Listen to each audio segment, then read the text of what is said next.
My son proudly exclaimed, "You will never compare to my father-in-law." His words struck me like a knife.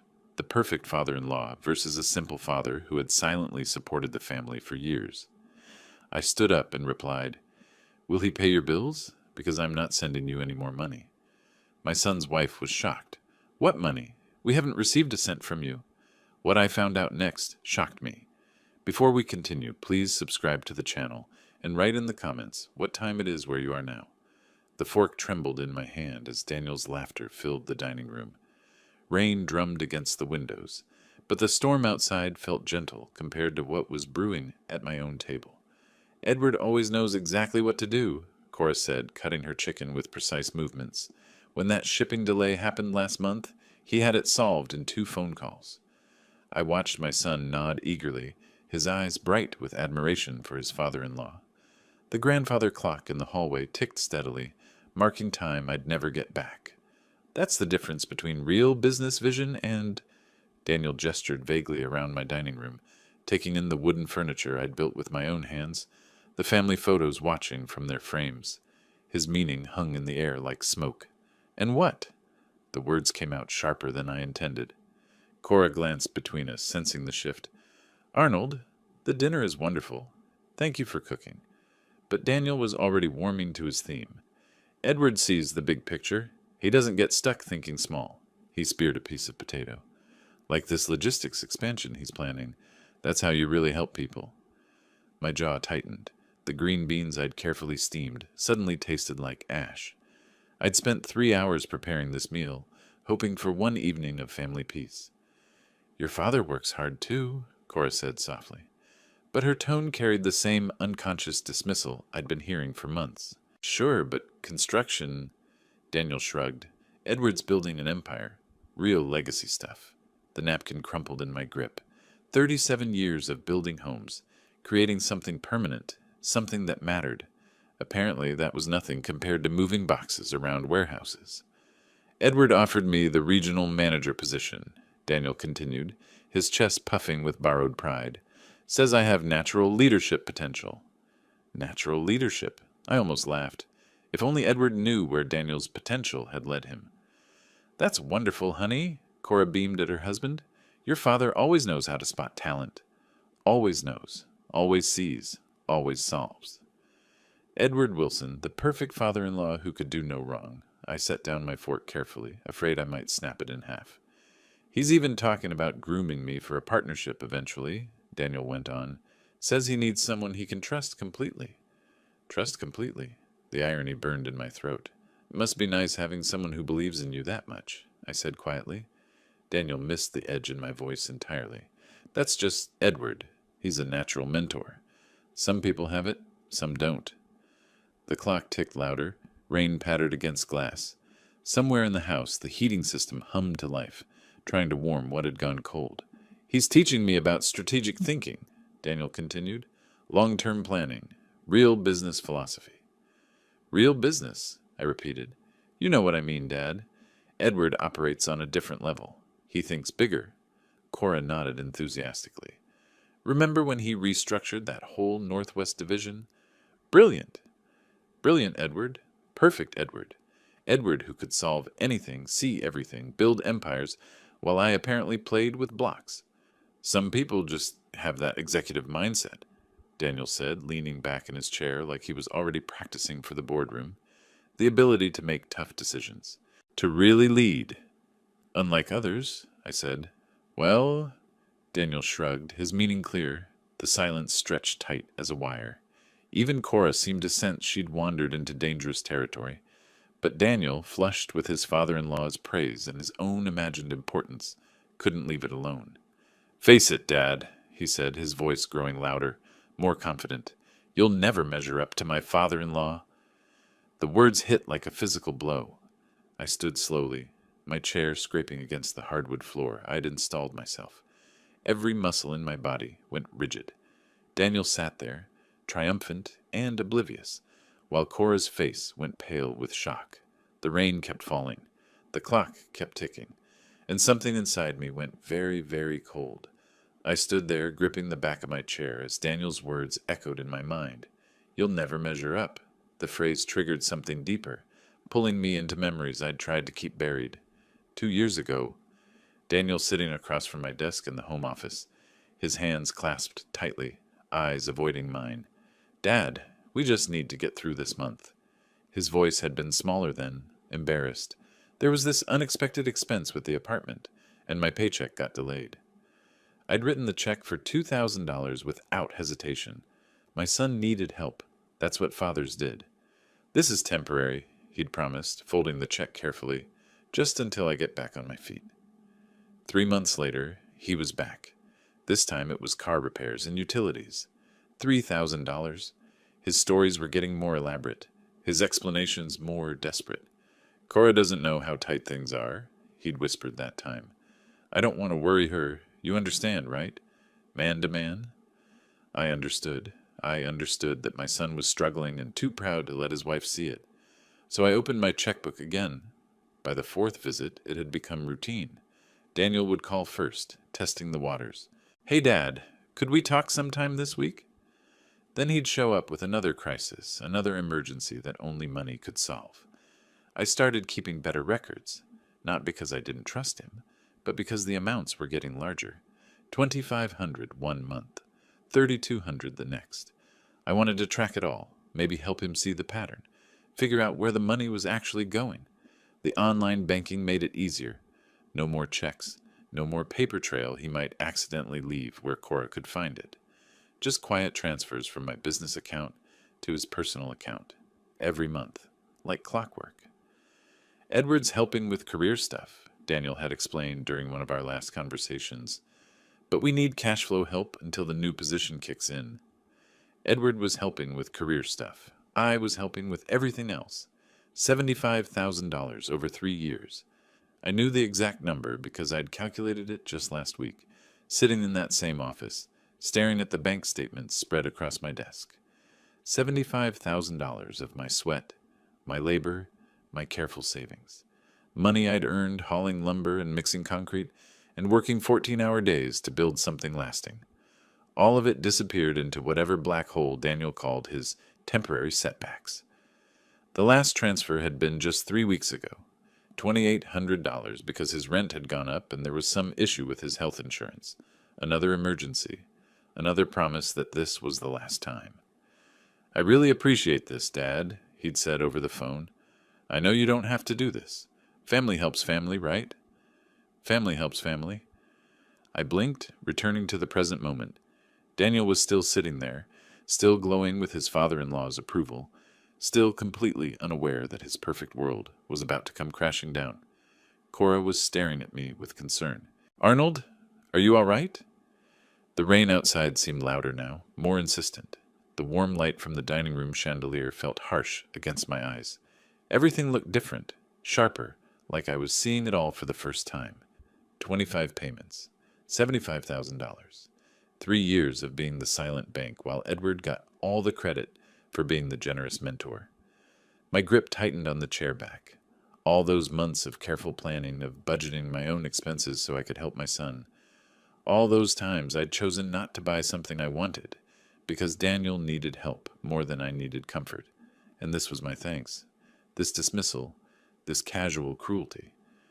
I looked at Daniel's face, still flushed with borrowed pride, and felt something fundamental shift inside me. The hurt was still there, but underneath it was something harder, colder. You'll never measure up. We'd see about that. I straightened slowly, letting the weight of 3 years settle into my bones. The rain hammered against the windows now, demanding attention. Daniel sat there, satisfied with his little speech, while Cora watched me with growing concern. "You think Edward will take care of you?" My voice came out steady, controlled, deadly quiet. Daniel blinked, some of his smugness faltering. "What's that supposed to mean?" Simple question. I walked around the table, my footsteps deliberate on the hardwood. "When Edward stops being useful to you, when the job doesn't work out the way you planned, who's going to pay your bills?" "Dad, what are you talking about?" "Because I won't be sending you money anymore." The words landed like a sledgehammer. Daniel's face went white, then red, then white again. Cora's fork clattered against her plate. "What money?" Cora's voice cracked with confusion. "We haven't received a penny from you." The silence that followed was beautiful. Daniel's mouth opened and closed like a fish gasping for air. The grandfather clock ticked louder, marking each second of his panic. Daniel! Cora turned to her husband, her brow furrowed. What's he talking about? Daniel's hands were shaking now. It's not what you think. What's not what I think? Cora's voice rose sharply. Arnold just said he's been sending us money. What money, Daniel? I crossed my arms and waited. This was delicious. 3 years of careful lies were about to unravel in the span of minutes. There might have been some small, temporary, Daniel stammered. How much? Cora demanded. Daniel looked at me desperately, silently begging me to let it go, to preserve whatever dignity he had left. The same look he'd given me as a child when he'd broken something and hoped I wouldn't tell his mother. $75,000, I said calmly. Cora's gasp echoed through the room. 75. What? Over 3 years, monthly payments, sometimes more when he had special emergencies. I kept my voice conversational, like I was discussing the weather, car repairs, rent increases, utility bills, medical expenses, always something. Daniel. Cora's voice had gone deadly quiet. Is this true? Daniel's face crumpled. Cora, I can't explain. $75,000? She stood up slowly, her chair scraping against the floor. While I've been worried sick about our finances. While I've been taking extra shifts and cutting back on everything. It wasn't supposed to be that much, Daniel whispered. Where did it go? The question came from both of us simultaneously. Cora and I stared at Daniel, waiting for an answer we both suddenly desperately needed. Daniel's mouth worked soundlessly. Sweat beaded on his forehead despite the cool evening air. He looked around the room as if searching for an escape route, but there was nowhere to run. Daniel! Cora's voice was ice. Where did the money go? Outside, lightning flashed, illuminating the dining room in stark white light for just a moment. In that flash, I saw everything clearly. My son's terror, my daughter-in-law's betrayal, and my own cold satisfaction. The thunder that followed seemed to shake the house. Daniel opened his mouth to speak, and I leaned forward, eager to hear what lie he'd try next. But more than that, I was eager to watch it all fall apart, because this was just the beginning. I can explain? Daniel's voice cracked like a teenager's. Cora leaned forward, her knuckles white against the table edge. Then explain. Where did $75,000 go? The silence stretched until even the grandfather clock seemed to hesitate. Daniel's mouth opened and closed several times before any sound emerged. It's complicated. No? Cora's voice cut through the air. It's simple. You took money from your father. Where did it go? Daniel's hands trembled as he reached for his water glass. The ice clinked against the sides like small bones rattling. There were some investments that didn't work out. What investments? I kept my voice level, curious. Online, trading platforms. Cora's face went pale. Trading? Since when do you know anything about trading? Daniel's carefully constructed facade began crumbling. Sweat beaded on his forehead despite the cool evening air seeping through the windows. I was trying to build something for us, for our future. What kind of trading? Cora pressed. Different things. Stocks. Options. His voice grew smaller with each word. Daniel. Cora stood slowly, towering over him even though she was the shorter of the two. Look at me and tell me the truth. Daniel finally met her eyes, and something broke inside him. It wasn't trading. The admission hung in the air like a toxic cloud. Then what was it? Poker sites, online casinos. The words tumbled out in a rush. I thought I could win it back quickly. Double it, maybe triple it. Give you everything you deserved. Cora stepped back as if he'd struck her. Gambling? You've been gambling with our future? It wasn't supposed to be gambling. I had a system. $75,000. Cora's voice rose to near hysteria. How long has this been going on? 2 years. Maybe 3. Maybe 3? Cora laughed, but there was no humor in it. You don't even know how long you've been lying to me? Daniel tried to stand, but his legs wouldn't support him. Cora, listen. I'm done listening. She grabbed her purse from the counter where she'd left it. I'm done with all of this. Where are you going? Away from you? She turned to me, her eyes red but dry. Arnold, I'm sorry. I had no idea. I nodded. I know you didn't. Daniel finally managed to stand, swaying slightly. Dad, if you could just... No. The word came out harder than I intended. Figure out your problems, Daniel, but not in my house. You're throwing me out. You threw yourself out the moment you chose gambling over family. Daniel's face cycled through emotions like a broken traffic light. Desperation, anger, shame. Back to desperation. I can stop. I will stop. Then do it somewhere else. Cora was already at the front door, her coat half on. Daniel stumbled after her, making pathetic pleading sounds. Cora, wait! We can work this out. She didn't turn around. Work what out, Daniel? The lies? The addiction? The fact that you've been stealing from your father for 3 years?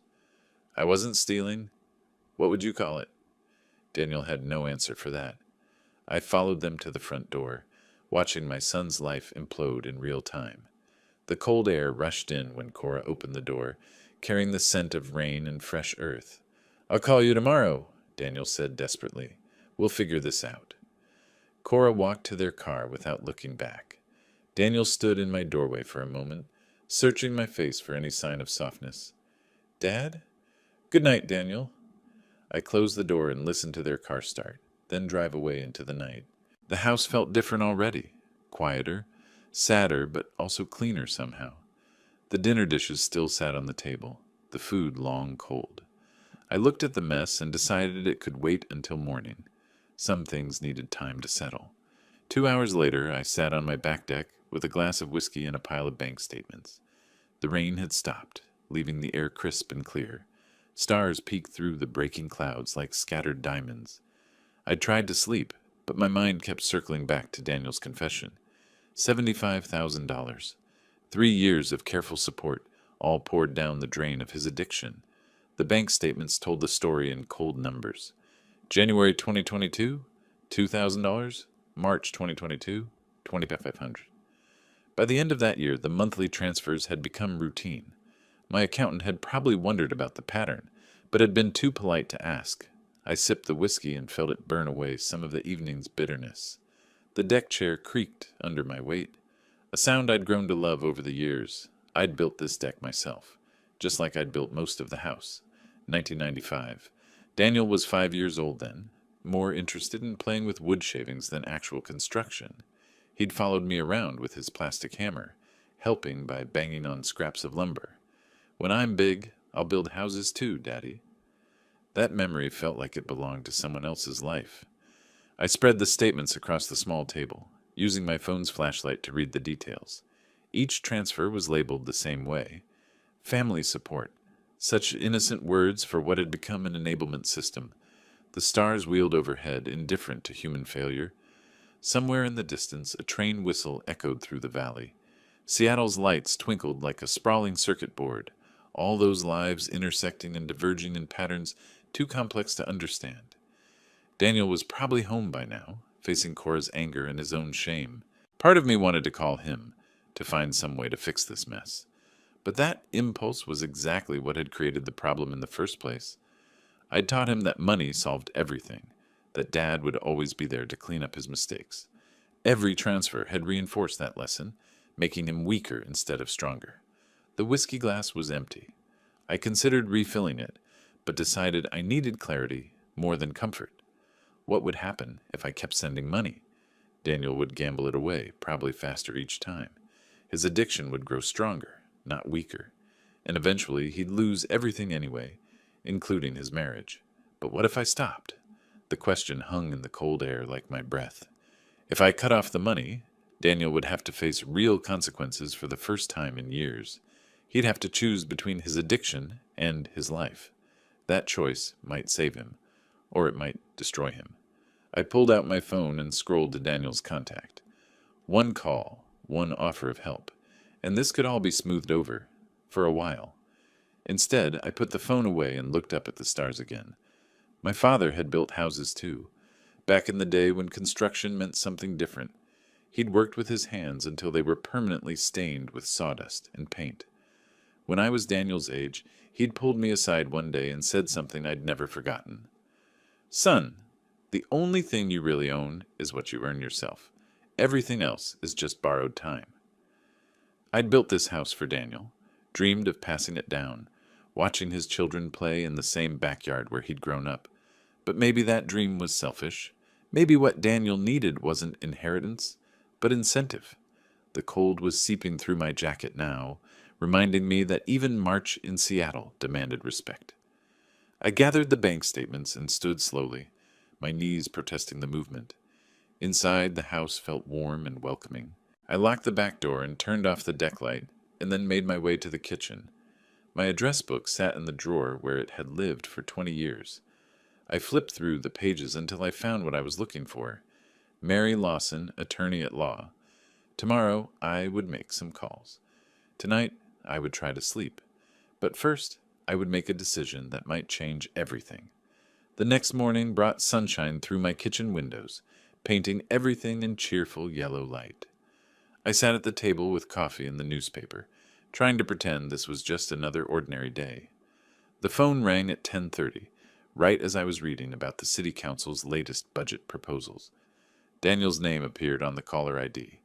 I considered letting it ring, but curiosity won. "Hello, Daniel?" "Dad?" His voice sounded rough, like he'd been awake all night. "About last night. I know things got heated." Heated is one word for it. I wanted to apologize for the things I said. The comparison to Edward. A pause. That wasn't fair. I sipped my coffee and waited. Daniel had always been good at apologies. They came easy to him, smooth as silk. I also wanted to explain about the money situation. It's not what you think. What do I think? Well, he seemed to lose momentum. I mean, it sounds worse than it is. $75,000 in gambling losses. How does that sound better? It's not all gone. His voice picked up speed, desperate now. Some of it I can get back. There are these techniques, strategies. Daniel. No, listen. I've been studying the systems, the odds. If I could just get a stake together, maybe 5,000 to start. No. The word hit him like a physical blow. I could hear his breathing change on the other end of the line. Dad, please, I can make this right. The only way to make this right is to stop gambling. I've stopped. Last night was a wake-up call, but I need to get back what I lost for Cora's sake. I closed my eyes. The same circular logic that had trapped him for 3 years. Where's Cora now? At work. She's pretty upset. I imagine she is. That's why I need to fix this quickly, before she does something drastic. Something in his tone made me sit up straighter. What kind of something? She mentioned lawyers, divorce lawyers. The word hung between us like a blade. Maybe that's not the worst idea. Dad, his voice cracked. You can't mean that. I mean that she deserves better than being married to an active gambler. But I'm not active anymore. I told you. Then get professional help. What kind of professional help? Addiction counseling, Gamblers Anonymous, residential treatment if necessary. I don't need... That's the only help I'm offering, Daniel. Treatment, not money. The silence stretched long enough that I wondered if he'd hung up. Edward won't help either, he said finally. You asked Edward for money? Yesterday, before the dinner. His voice was small now, ashamed. He turned me down flat. Said I needed to figure this out myself. Smart man. So you're both against me. We're both against your gambling. It's the same thing. No, Daniel, it's not. I could hear him breathing heavily, working himself up to something. Fine, if that's how you want to play it. This isn't a game. Isn't it? His voice turned ugly, bitter. Rich old man teaching his son a lesson, making him beg. Daniel, you'll regret this. Both of you will regret this. The line went dead. I sat there for a long moment, listening to the dial tone. Then I set the phone down carefully and reached for my address book. Mary Lawson answered on the second ring. Mary, it's Arnold Riley. I need to discuss some changes to my will. 3 days passed before I could bring myself to make the appointment. I spent those days researching inheritance law online, reading about conditional wills and family disputes. The deeper I dug, the more convinced I became that legal action was my only remaining option.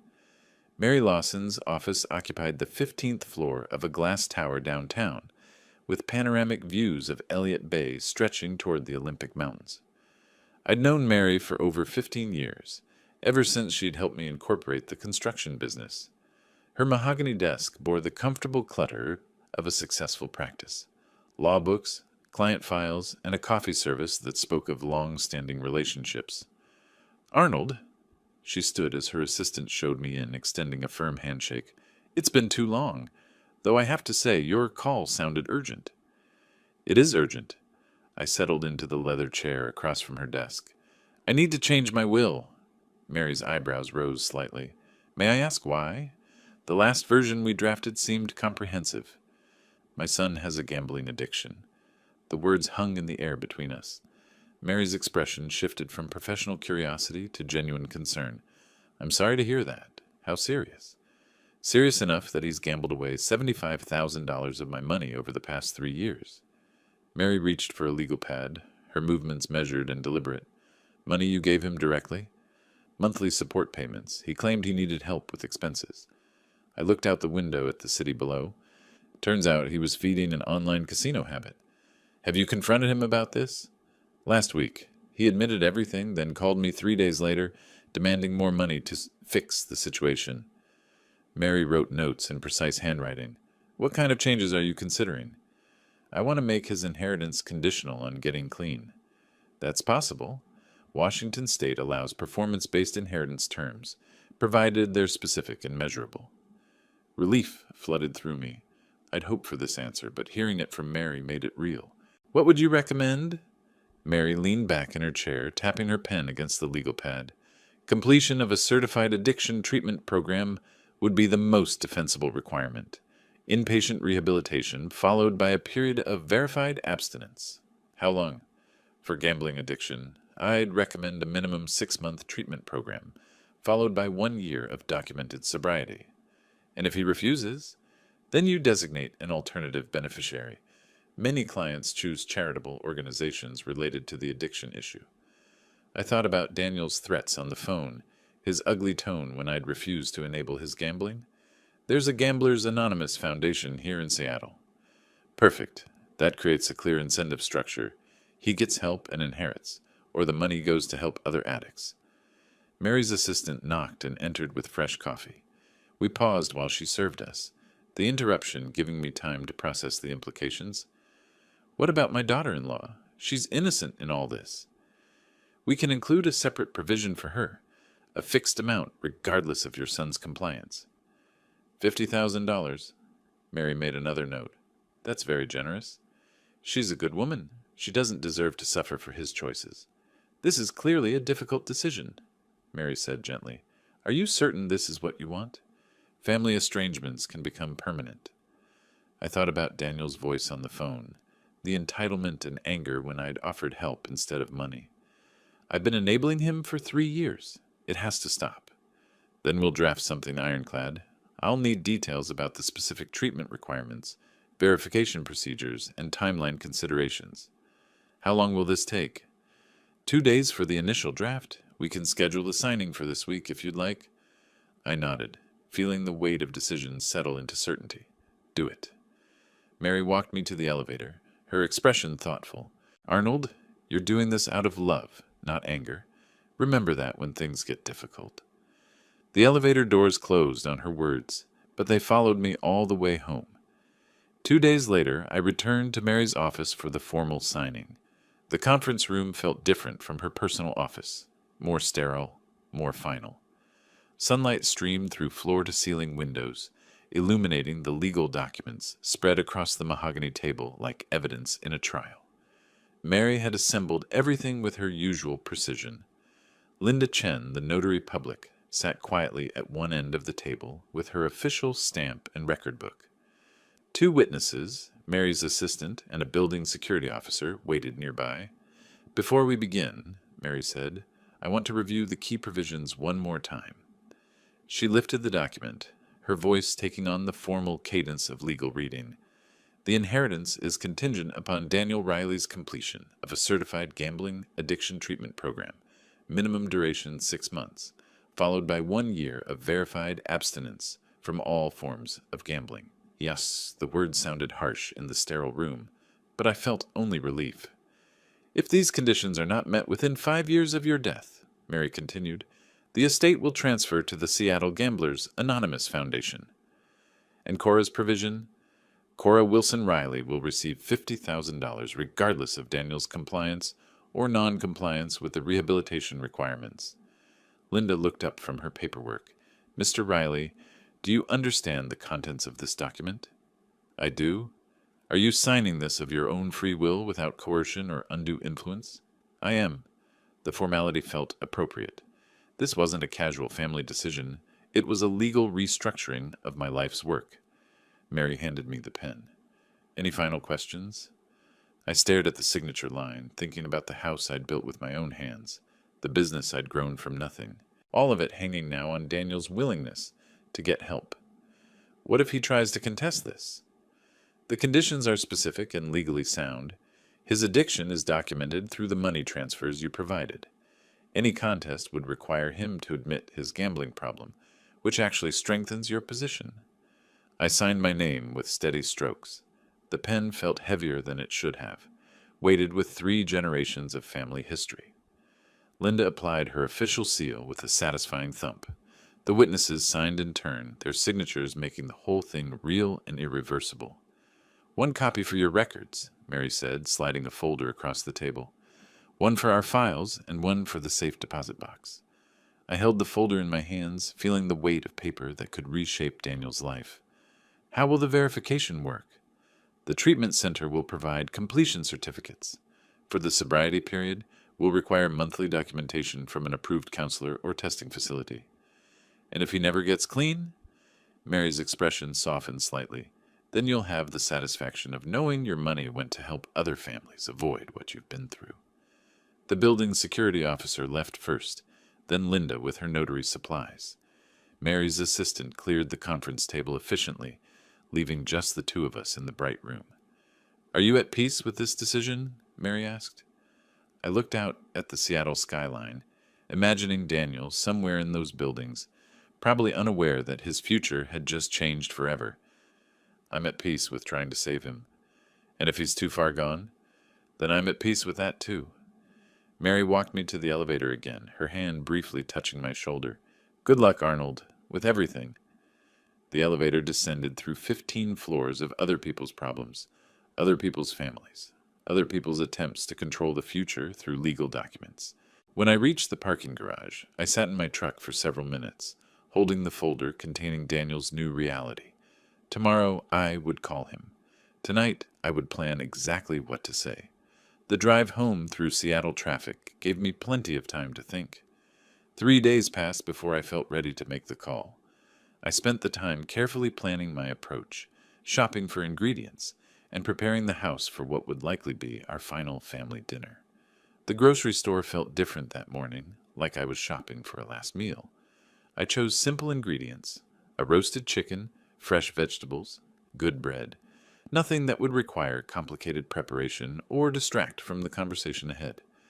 At the checkout, Mrs. Patterson from the deli counter asked about Daniel. Haven't seen your boy lately. How's he doing? He's learning some important lessons, I said. She smiled and nodded, unaware she was probably the last person who would ask about Daniel with genuine affection. Back home, I moved through my kitchen with mechanical precision. The meal prep gave my hands something to do while my mind rehearsed the phone call ahead. By 2 o'clock, everything was ready, except the conversation that would change everything. I dialed Daniel's number before I could reconsider. Dad? His voice carried surprise and wariness in equal measure. Hello, Daniel. If this is about lecturing me again about gambling, it's not. I kept my tone neutral, almost friendly. I've been thinking about our conversation, about your money situation. Silence stretched across the line. I could almost hear him recalibrating, searching for the trap. What about it? Come to dinner tonight. We'll talk. Talk about what exactly? Your future. Cora's future. I paused deliberately. Your money problems. Are you saying you'll help us after all? Perfect. The desperation in his voice confirmed everything I'd suspected about his financial state. I'm saying we should discuss it face to face, like family. Dad, we really need 7 o'clock. Bring Cora. She's still pretty upset about everything. Then maybe it's time to fix things. Another pause. I could hear him breathing, probably calculating how much he could ask for, how to play this conversation. Okay, We'll be there. Good. See you at 7. I hung up before he could ask more questions. The afternoon passed slowly. I set the dining room table with care, using the good china and silverware reserved for special occasions. This qualified as special, though not in any way I'd ever imagined. At 6:30, I retrieved the will from my study and placed it in an envelope on the side table. Everything was ready: the meal, the setting, the legal documents that would reshape Daniel's world. Looking around the dining room, I remembered other family dinners from happier times. Daniel, as a boy, excited about school projects. Teenage Daniel bringing girlfriends home to meet his father. Young adult Daniel announcing his engagement to Cora. All of it led to this moment. The grandfather clock chimed 7 times. Right on schedule, I heard a car in the driveway. Time to find out if love could still triumph over addiction. The doorbell rang at exactly 7 o'clock, just as I expected. Through the peephole, I saw Daniel and Cora standing on my porch, both looking uncertain but hopeful.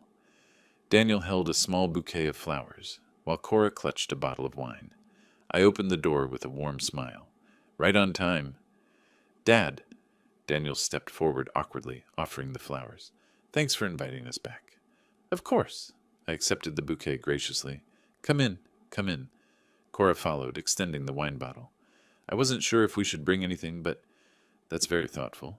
I gestured toward the dining room. Dinner's almost ready. The atmosphere felt entirely different from our last gathering.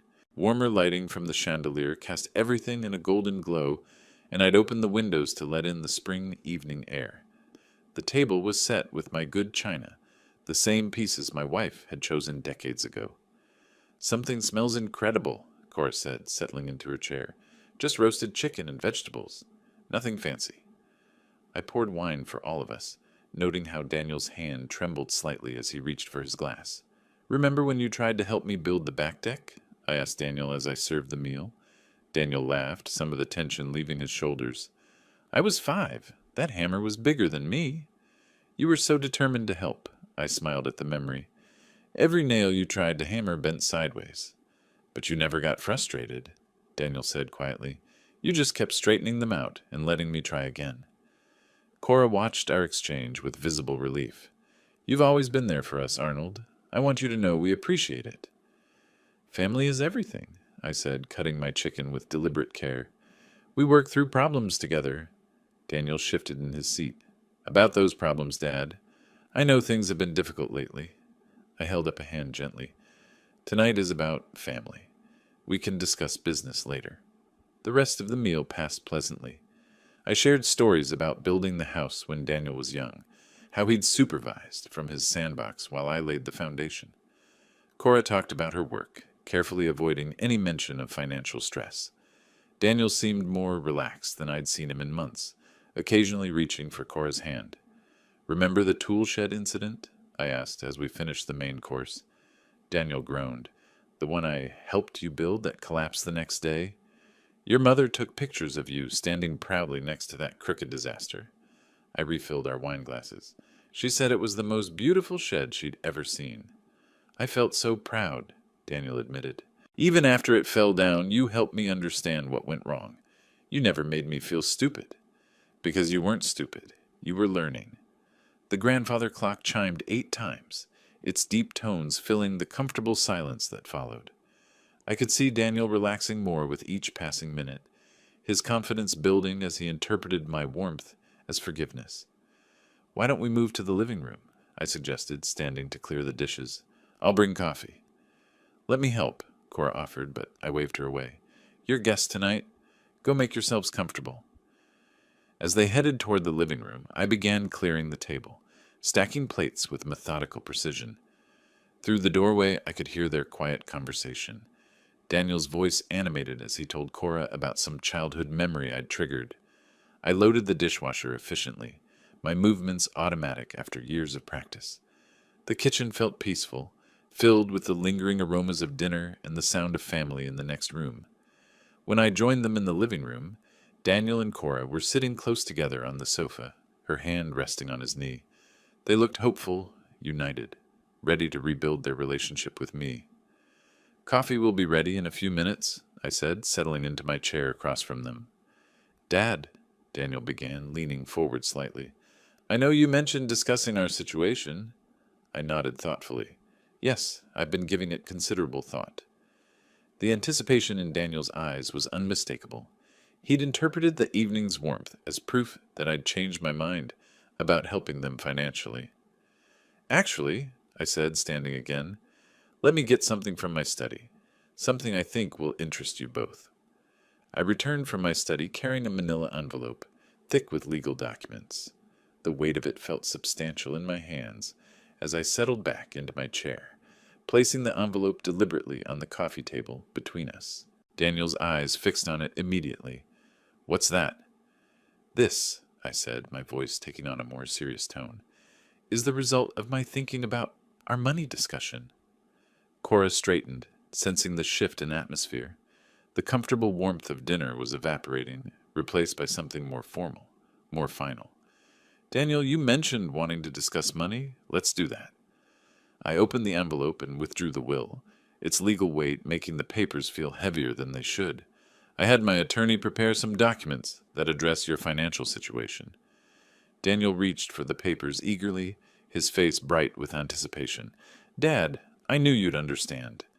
His expression changed as he began reading. The color drained from his face slowly, like water running out of a sink. His voice cracked. This can't be serious. Cora leaned over to read alongside him, her brow furrowing as she processed the legal language. What does it say?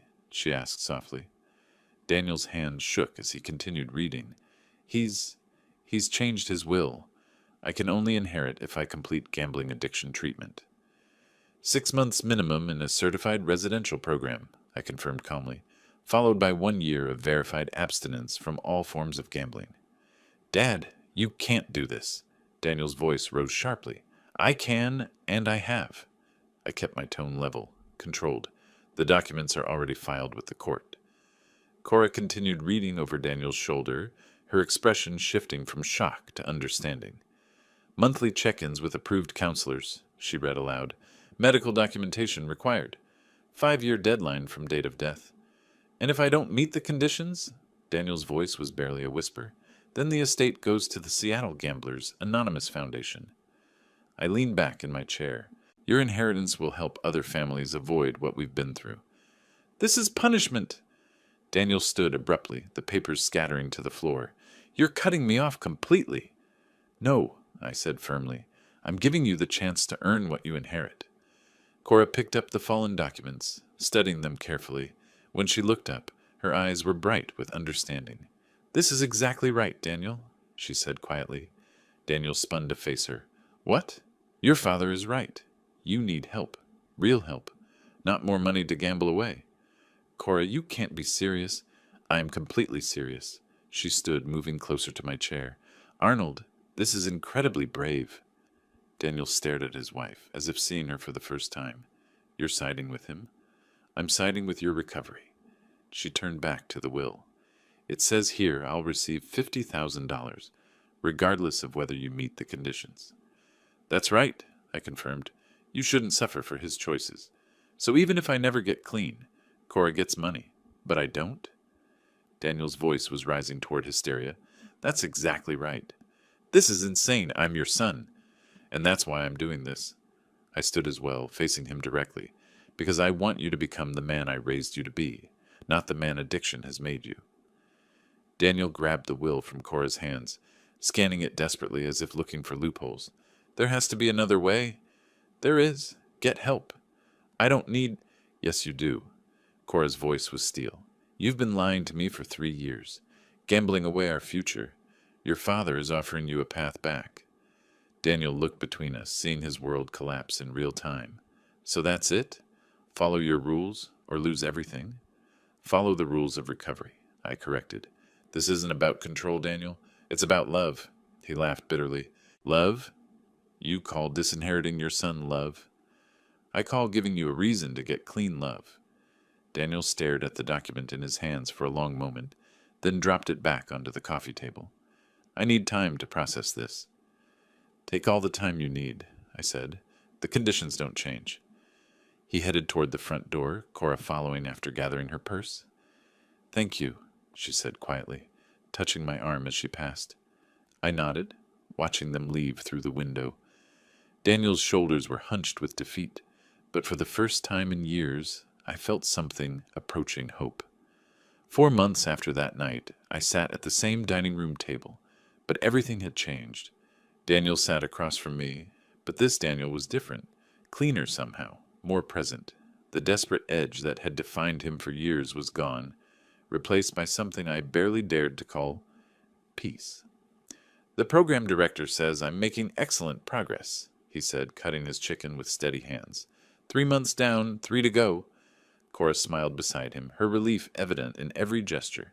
"He calls every other day now, not for money, just to talk." "How are the group sessions?" I asked. "Hard," Daniel admitted. "Really hard. But I'm starting to understand how the addiction works, how it rewired my thinking." We'd been having dinners like this twice a month since Daniel entered the Pine Ridge Treatment Center in May. Family therapy sessions had been painful but necessary, forcing us to confront years of enabling and manipulation. "I understand now why you had to do it, Dad," Daniel continued. "I was destroying everything. My marriage, my relationship with you, my future." "I never stopped believing you could change," I said. "I just needed to stop making it easy not to."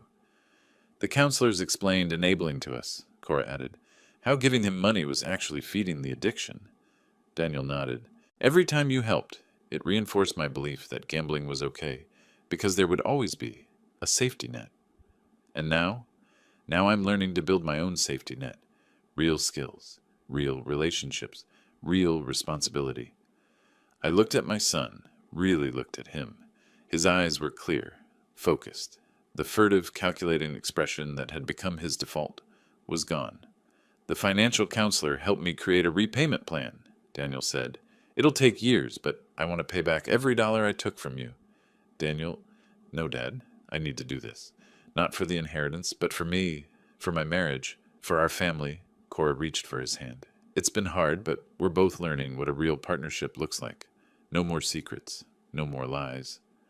"I have 6 months left in the program," Daniel said, "and I want to complete it even if I inherit nothing. This isn't about money anymore." "The inheritance was never the point," I replied. "Getting my son back was." Daniel's eyes filled with tears he didn't try to hide. "I was so angry when you showed me that will. I felt betrayed, abandoned. And now I understand it was the most loving thing you could have done. If you'd just given me more money, I'd probably be dead by now." The grandfather clock chimed 8 times, just as it had that night 4 months ago. But instead of marking the end of our family, it now measured our healing. "The counselor says recovery is lifelong," Daniel said. "Even after I complete the program, I'll need ongoing support." "You'll have it," I promised. "From both of us," Cora added. We finished dinner in comfortable conversation about small things: Daniel's new job prospects, Cora's promotion, my latest construction project. Normal family talk that felt miraculous after years of crisis and lies. As they prepared to leave, Daniel hugged me tightly. "Thank you for not giving up on me. Thank you for not giving up on yourself." I watched through the window as they drove away, Cora's hand resting on Daniel's shoulder as he drove. They were rebuilding their marriage just as Daniel was rebuilding himself, slowly, carefully, with professional help and genuine commitment. The will still sat in my safe, its conditions unchanged, but I no longer thought of it as a weapon or a trap. It was simply what it had always been intended to be: a parent's love expressed through boundaries instead of enabling. My phone buzzed with a text from Daniel. "Thanks for dinner, Dad. See you next week for therapy." I smiled, turned off the lights, and headed upstairs. Tomorrow would bring new challenges, but tonight I felt something I hadn't experienced in years: genuine hope for my son's future. If you like this story, please like this video, subscribe to the channel, and share your impressions of this story in the comments.